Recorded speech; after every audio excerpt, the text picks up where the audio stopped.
Hey folks, I'm here with Dean Skurka of WonderFi. Dean, nice to see you again. Nice to see you. Big news for WonderFi. You just acquired the users of Bitvo, as I understand. Maybe you could nuance that or explain it a bit.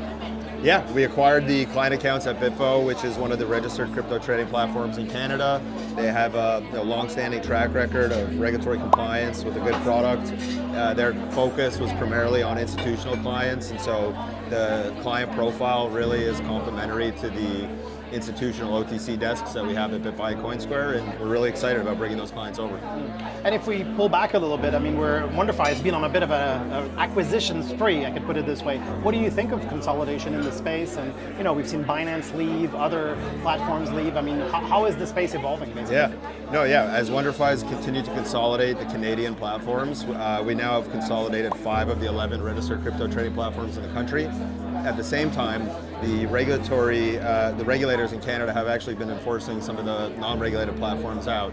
And so as the market dynamics shift, what we're seeing is a really favorable environment for WonderFi through the consolidation efforts to have meaningful market share today and continue to have meaningful market share as the landscape shifts towards more regulatory compliance and actually enforcing the non-regulated platforms out of the country.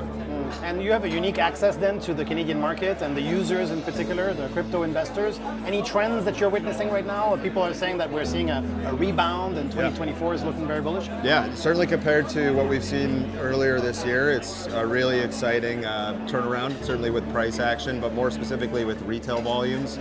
We announced a few weeks ago that in the early part of November, we saw about a 53% increase in retail trading volume specifically compared to the month of October. And so you're really starting to see the value in terms of putting these platforms together, the user base that we have, the volumes we can generate as markets continue to shift in the right direction. And we think we're really well positioned for the next market cycle if it comes. And certainly what we've seen over the course of the last 2 months has been really encouraging. Okay.